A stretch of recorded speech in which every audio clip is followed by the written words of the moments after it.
Olá, começa agora o programa Trabalhador em Foco, esse programa que é uma realização do Movimento Sindical de Petrópolis através da união de diversos sindicatos que fazem com que eu tenha a oportunidade de levar para você de casa informações precisas e relevantes sobre o dia a dia de todos nós trabalhadores. No programa de hoje eu tenho o prazer de conversar com o Dr. Marcelo Schaefer, que é advogado e presidente da OAB.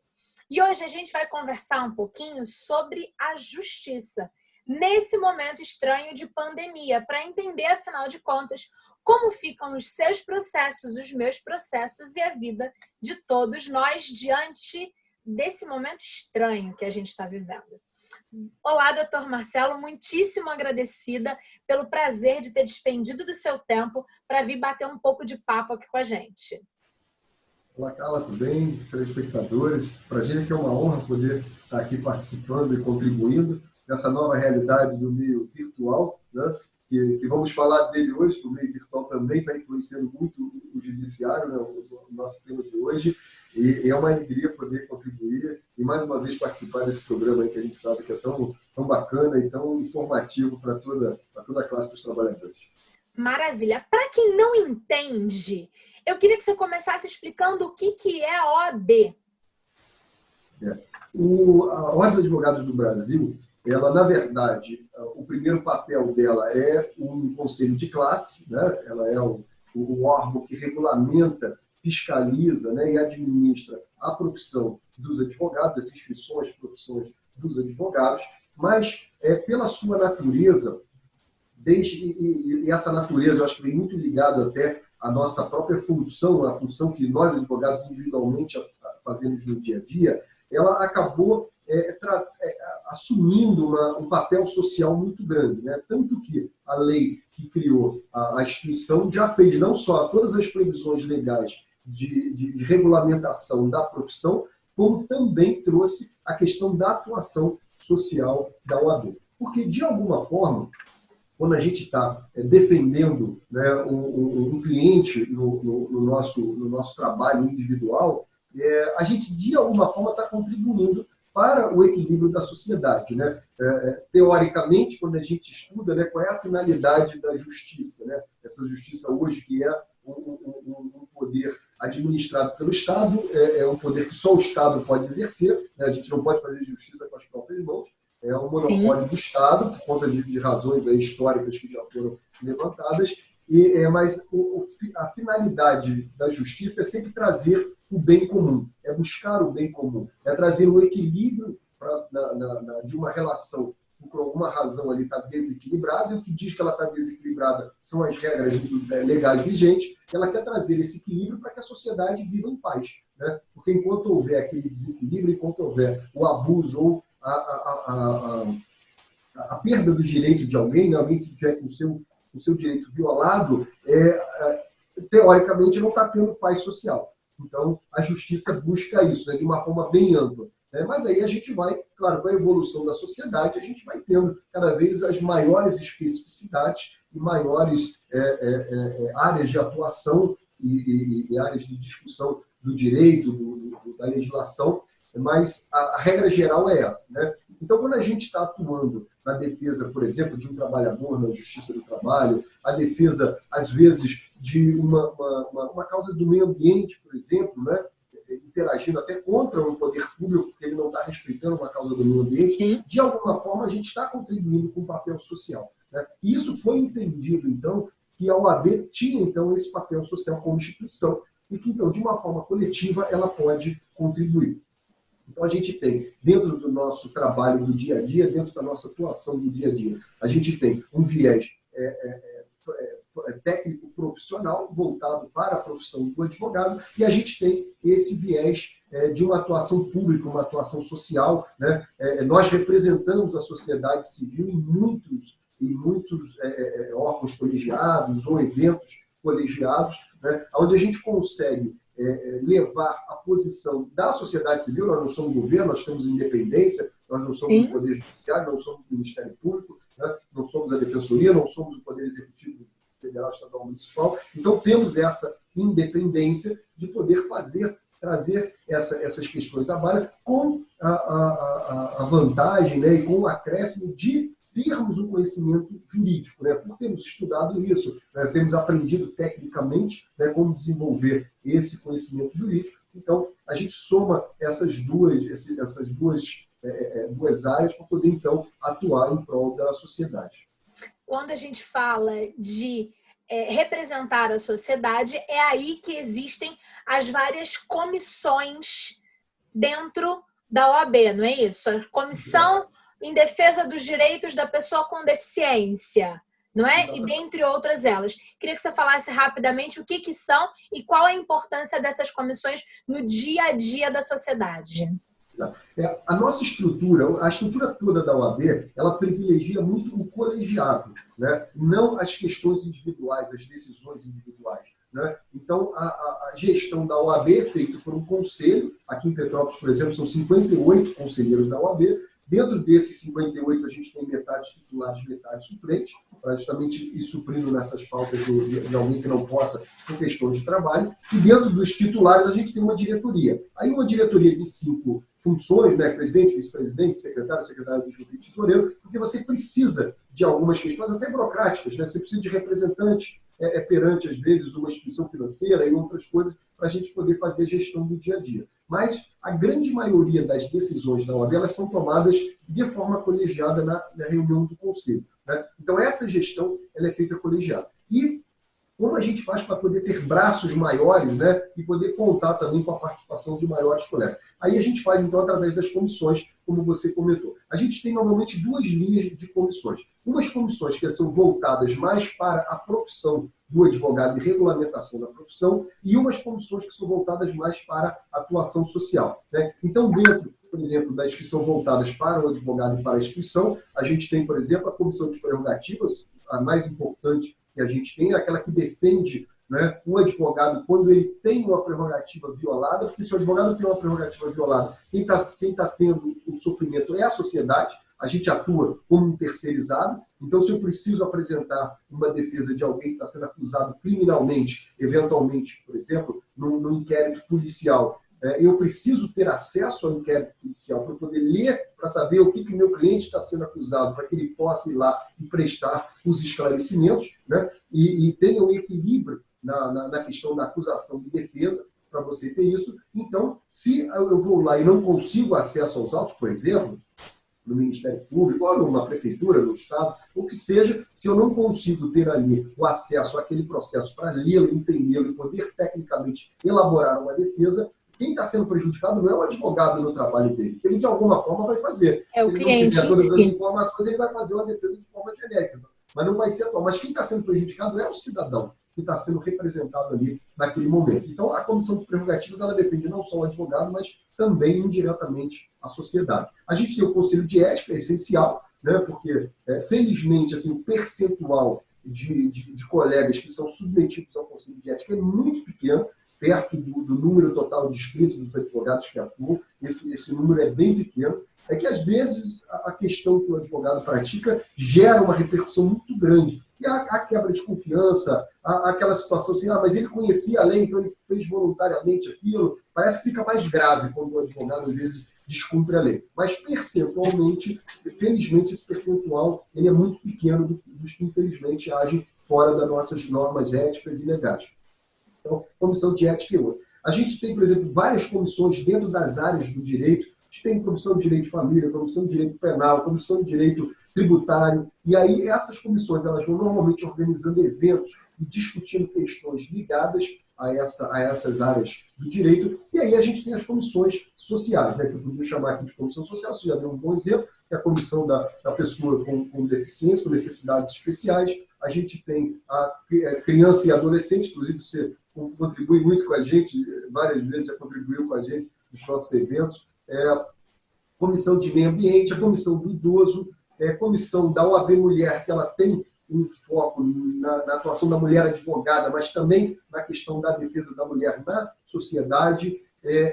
e tantas outras, que conforme a gente for conversando aqui, eu vou lembrando, vou dando os exemplos, e tantas outras. Então, por exemplo, uma das nossas premissas, desde que a gente começou na nossa gestão, foi sempre o seguinte: olha, eu acho que a OAB deve participar de todos os conselhos ou discussões públicas que tiverem constituídas, dos órgãos constituídos. Então, hoje a gente tem, quando não cadeira, mas participação em praticamente todos os conselhos municipais. Então, o Conselho do Meio Ambiente, por exemplo, a OAB agora pela segunda vez está exercendo a presidência do Conselho, quando é o momento da sociedade civil poder fazer. A gente também, a proteção e defesa dos animais é uma comissão muito atuante. A gente tem também, inclusive, o Conselho de Proteção e Defesa dos Animais está ali para ser criado, para ser instalado, né, pela iniciativa do município, e o nosso representante, a nossa representante da OAB tem estado próximo disso para poder fazer isso virar uma realidade. Na Comissão do Idoso também, nosso representante, ele participa praticamente de todas as diretorias dos últimos anos todos, seja com a sociedade civil, seja com o poder público, está sempre próximo ali fazendo esse acompanhamento. Na questão da criança e do adolescente, segurança pública, a gente participa sempre das reuniões também da segurança pública, seja o do Estado, né, que a gente tem o Conselho Estadual de Segurança Pública e tem o Conselho Municipal de Segurança Pública. Então, a gente participa também de ambas as reuniões. Na questão do trânsito, a gente tem cadeira também no Comutran, no Conselho Municipal de Trânsito, participa das reuniões, das discussões relativas à questão do trânsito e tantas outras. Então, é uma forma que a gente vê de poder contribuir com a sociedade, né? E aí cada comissão dessa tem um representante diferente, que é uma pessoa que gosta daquela área, que estuda aquela área, que entende aquela área, que leva, então, aquele conhecimento. E a gente fica muito feliz também que a gente tem uma possibilidade de também atuar de uma forma fiscalizatória, né? Fiscalizatória no sentido de escutar aquela discussão e poder dizer, olha, essa linha talvez que estejam propondo não nos parece a melhor por conta desses fundamentos jurídicos ou normas vigentes. Isso é muito importante porque dá ao cidadão, através dos conselhos, uma voz jurídica, um conhecimento que o cidadão, em via de regra, não tem e que vocês, participando, têm habilidade para isso. Agora, uma questão de ordem prática, Schaefer. Como é que vem sendo as atividades da OAB desde que foi estabelecida a pandemia no Brasil e aí a questão de isolamento e distanciamento social? O isolamento de distanciamento social também nos atingiu em cheio, né, como atingiu o judiciário. Então, a gente, no início dos primeiros meses, tivemos também o nosso funcionamento presencial suspenso, seguindo as próprias orientações da OAB do Rio, a OAB seccional, né, que é a nossa OAB do Estado do Rio de Janeiro, e a gente precisou fazer esse fechamento. Esse fechamento perdurou até agora, esse mês de junho, até mais ou menos o dia 7 de junho do mês passado, quando a gente começou a reabertura de atividades físicas, mas seguindo as normas de saúde, tanto de segurança. quanto da própria OAB, que ela criou uma norma própria interna, pegando as regras da OMS, da Secretaria de Estado, ela criou e distribuiu para a gente regras para isso, e a gente ainda pegou as da Prefeitura também aqui para poder seguir. Então, no primeiro momento, com esse atendimento físico, a gente está atendendo essencialmente os advogados, né? A questão não está sem atendimento à sociedade, eu vou explicar isso, mas no primeiro momento, o nosso atendimento físico hoje, ele está um atendimento para o advogado. A gente está com um horário limitado, está trabalhando de 10 da manhã até as 4 da tarde, está fazendo o atendimento normal por telefone e por e-mail, dentro desse horário, o atendimento, até o e-mail, às vezes, até o atendimento é um pouco maior ainda, o horário de atendimento está sendo um pouco maior, e por telefone nesse horário, e o atendimento presencial. Os advogados, com os processos eletrônicos, eles estão com o prazo correndo, então a gente oferece para os advogados uma estrutura, sempre ofereceu, né, de computadores, de internet, para que ele possa peticionar, possa cumprir o seu prazo. Então isso a gente voltou a fazer, mas está fazendo com hora marcada, um atendimento ainda mais, um atendimento limitado nesse primeiro momento. Mas já conseguiu, então, voltar a fazer esse atendimento. Os procedimentos internos da OAB estão com os prazos suspensos, isso deve talvez mudar por agora esse mês, mas até então estavam com os prazos suspensos, então não está havendo prejuízo para o público que tem algum processo em andamento, às vezes uma discussão com algum advogado, alguma coisa, e esse prejuízo não tenha acontecido, porque até esse momento os nossos processos ainda são físicos, né? Já houve agora o anúncio do presidente da seccional, Luciano Bandeira, já anunciou que vai transformar, aí vai começar a migração dos processos internos da OAB para o meio eletrônico, né? Mas isso ainda vai demorar algum tempo para fazer, então, por enquanto, a gente está no físico. Mas ficou desse jeito. Então, no primeiro momento, quando a gente precisou e foi surpreendido, né, por essa questão do fechamento da justiça, e digo para você um exemplo prático do que aconteceu. No dia 12 e 13 de março, nós todos estávamos reunidos no Rio de Janeiro, no encontro, que 2 vezes por ano acontece um encontro estadual das subseções com a seccional, onde são ali levadas discussões locais, discussões gerais, decidido vários temas de interesse geral da advocacia. Então, esses temas acontecem. E a gente começou a nossa reunião em meio a essas notícias, vai fechar, não vai fechar, chegou no Brasil, a coisa vai acontecer, isso numa quinta-feira à noite, quando começou. Sexta-feira foi o nosso dia de debate, começamos cedo, e assim, quando chegou 2 horas da tarde, a notícia é que todos os tribunais estavam fechando a partir daquele dia. Inclusive, nós fizemos algumas votações mais relevantes naquele momento e encerramos até a nossa reunião, porque o decreto do governador estava naquele dia já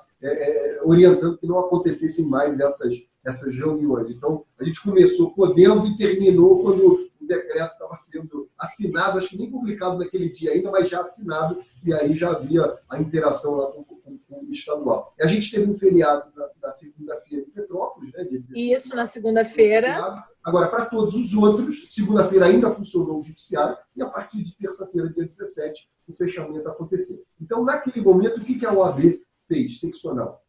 Como ela tem uma estrutura maior, né, e até uma estrutura de informática maior, ela pegou 3 pontos principais. Então, ela colocou um atendimento por telefone e um atendimento por e-mail e por WhatsApp, né, por telefone era um chamado em espera para alguns funcionários, por WhatsApp, eles fizeram pelo WhatsApp, e o atendimento por e-mail. Então, eles criaram um e-mail para atendimento dos advogados nas suas questões institucionais e criaram um e-mail da Comissão de Prerrogativas, porque às vezes a questão é muito própria da Comissão de Prerrogativas, então para separar às vezes uma questão burocrática de token, de assinatura eletrônica, de segunda via de documento, de perda de documento, alguma coisa que não é, às vezes, ligada a essa área da prerrogativa. Então, ela criou as 3 linhas. O atendimento, o e-mail do atendimento que vai para atender todas as questões ligadas a todos os advogados, o e-mail da prerrogativa e depois o WhatsApp exclusivo da prerrogativa para atender os advogados que tivessem dificuldade em medidas urgentes, que naquele momento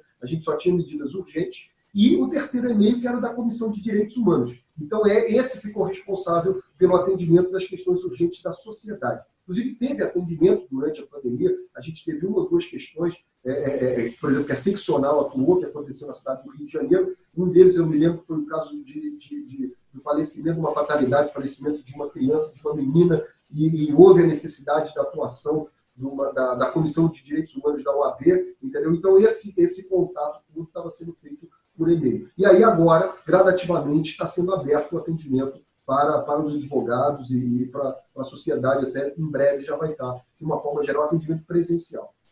Certo. A grande questão é a seguinte, conseguir entender um pouquinho o nosso telespectador lá de casa também.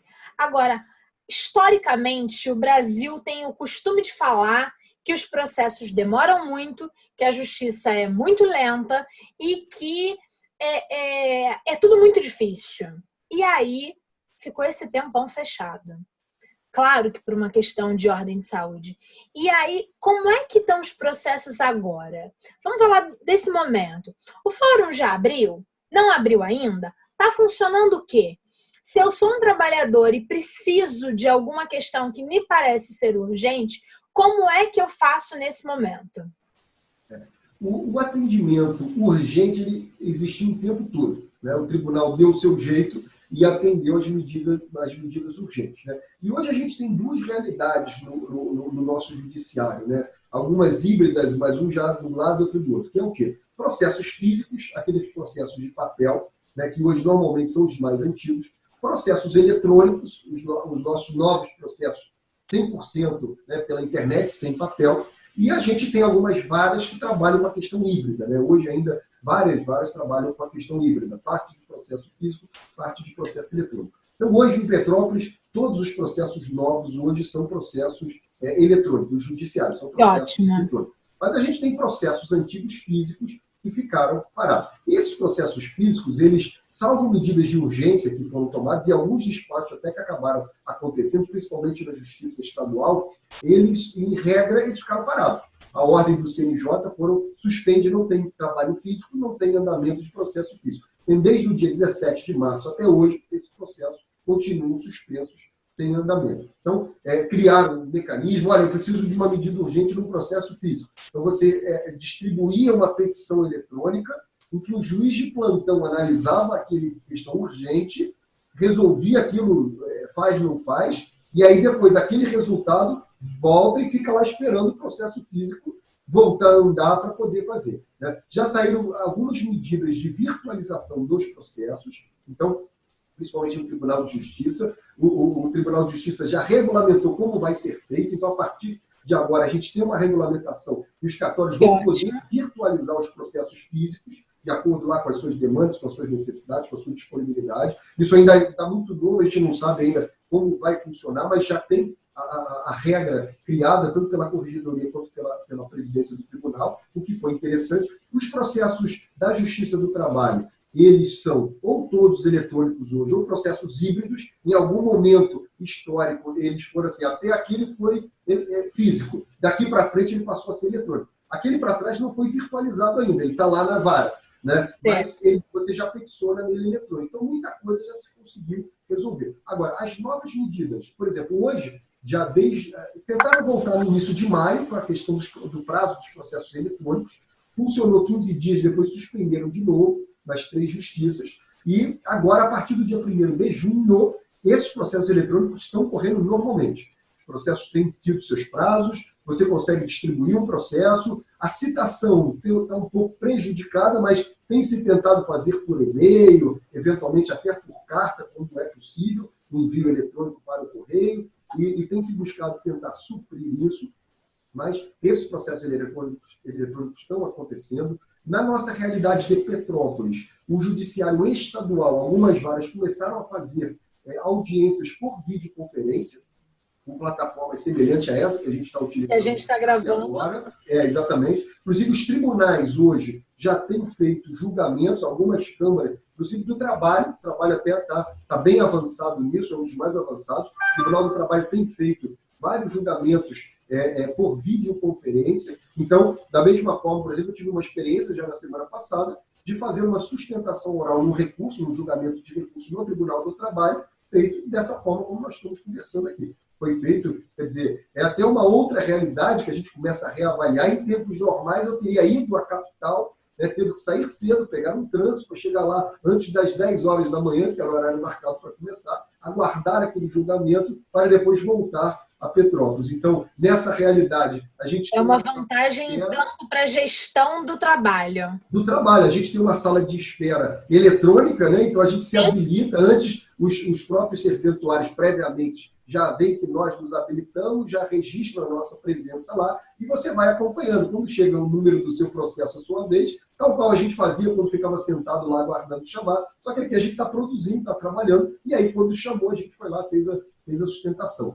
Já fiz audiência também na Justiça do Trabalho, mas não em Petrópolis. Em Petrópolis, as 2 varas do trabalho ainda não realizaram essa justiça, eles estão tentando outras formas, estão homologando acordo, estão fazendo várias tentativas de deferindo liminares, às vezes, para levantar fundo de garantia e outras coisas do seguro-desemprego do trabalhador, mas as audiências não aconteceram. Mas nós já tivemos a experiência de fazer audiência na Justiça do Trabalho, inclusive com testemunhas, né? Tivemos um caso até que concreto também, que eu participei, e posso dar um exemplo por isso, a juíza no Rio de Janeiro, da vara do Rio, ela na casa dela, né? A secretária da juíza também na casa dela, porque ainda estava em tempos ainda do isolamento, do fechamento no Rio de Janeiro. Nós fizemos aqui em Petrópolis, o cliente era um cliente do Rio, o preposto no Rio de Janeiro, lá na empresa, fez o acesso, e a testemunha naquele dia estava em Duque de Caxias. E a testemunha acessou pelo celular dela em Duque de Caxias, então a gente tinha assim, diversas pessoas em diversos lugares diferentes, fisicamente, mas eletronicamente unidos no ato processual. A juíza teve muito critério, muito cuidado na conduta, né? Até porque a testemunha estava com dificuldade, uma hora não funcionava, e ela ainda sugeriu, coloca um fone de ouvido, ele conseguiu o fone de ouvido, colocou, passou a ser escutado, então a coisa funcionou mas bem. Conseguiu resolver a questão. Quer dizer, um processo que estaria parado, que dependia de ouvir uma testemunha, e a testemunha foi escutada, o depoimento pessoal foi prestado, inclusive até a sentença desse processo já saiu agora no final da semana passada. Era um processo que estaria parado e aconteceu. Então, aqui nos nossos juizados especiais cíveis, né, eles estão migrando também para essa possibilidade, tanto o primeiro quanto o segundo juizado civil de Petrópolis, de fazer audiência. A primeira vara criminal já tem feito audiências eletrônicas. As varas cíveis agora estão ensaiando alguma tentativa de fazer, talvez, algumas audiências de conciliação. A gente já está interagindo com alguns magistrados nesse sentido de se fazer essas audiências também para se buscar esse entendimento. Mas, na verdade, a gente está vendo que isso vai acabar virando uma realidade. Né? Acabar virando talvez uma realidade que ajude na aceleração dos processos. Uma coisa que a gente percebeu, ainda não temos assim como ter uma certeza, né? Ainda é muito, muito novo isso, mas assim, em alguns aspectos, a gente sentiu, em algumas varas, em alguns setores da justiça, a gente até sentiu um aumento de produtividade em termos de decisões em andamentos processuais muito interessante mesmo. Alguns processos ficaram presos porque dependem de questões presenciais, depende de perícia, depende de algumas questões que não puderam avançar, mas muitos processos avançaram, e digo, a gente acabou vendo muito acordo, às vezes, acontecer, ou conclusão de processo acontecer, que talvez em tempos normais não aconteceria, né? Porque a gente estaria naquele ritmo, né? E aí a parte, eu tive, por exemplo, casos aqui em que a parte queria produzir prova testemunhal e tal, e quando ela viu que ia demorar aquele tempo todo, quer dizer, um tempo ainda inseguro. Quando é que vai ser essa audiência presencial? Melhor resolver logo. Não, a gente substituiu, por exemplo, você pode, em vez de levar a testemunha, você pode levar a declaração dela, que o filho vai reconhecer no cartório. Não é a mesma força probatória, porque ela não prestou compromisso na frente do juiz, isso pode ser questionado, mas não é um caso tão complexo, e a gente acabou superando desse jeito. Apresentou aquela prova, disse para o juiz, então, que não precisava de audiência e que ele podia decidir o processo. Né? E muitos, às vezes, se caminharam por um acordo, porque também viram, será que eu quero responder esse processo há tanto tempo? Será que eu quero manter esse acionamento processual há tanto tempo? Né? Na Justiça do Trabalho, por exemplo, ocorreu, como ocorre, uma preocupação muito grande, né? E até de empresários quanto de trabalhadores. Né?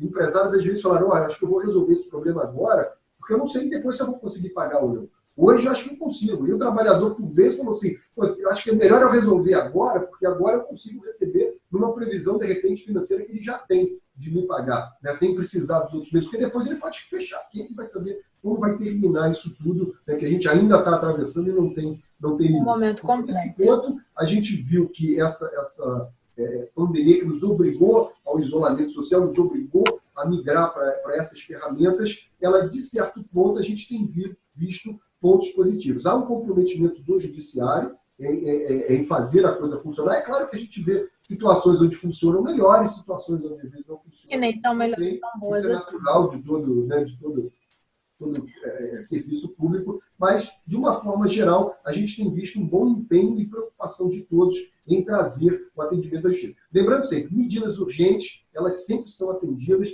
os oficiais de justiça cumprem mandado urgente, liminares, isso tudo, seja na Justiça do Trabalho, seja na Justiça Estadual, seja na Justiça Federal, isso tem funcionado tranquilamente e normalmente. Maravilha, Schaefer. Queria te agradecer pelo nosso bate-papo. A gente já estourou o tempo do programa, mas foi um prazer e foi muito bom saber que as coisas estão andando na justiça do nosso país no que diz respeito ao atendimento das causas do dia a dia da nossa sociedade e também saber que a OAB está tão ativamente na sociedade aqui em Petrópolis, nos representando enquanto cidadãos. Obrigada de verdade, é sempre um prazer conversar com você. Igualmente. Um abraço a todos vocês. Um excelente dia. Maravilha. Obrigada a você que ficou com a gente. Qualquer dúvida, entre em contato com as nossas mídias sociais do Programa Trabalhador em Foco ou então com a OAB para poder tirar as suas dúvidas do dia a dia, que com certeza eles vão conseguir dar um norte na sua situação. Obrigada, Schaefer. Obrigada a você que ficou em casa com a gente e até a próxima semana. Um abraço. Tchau, tchau.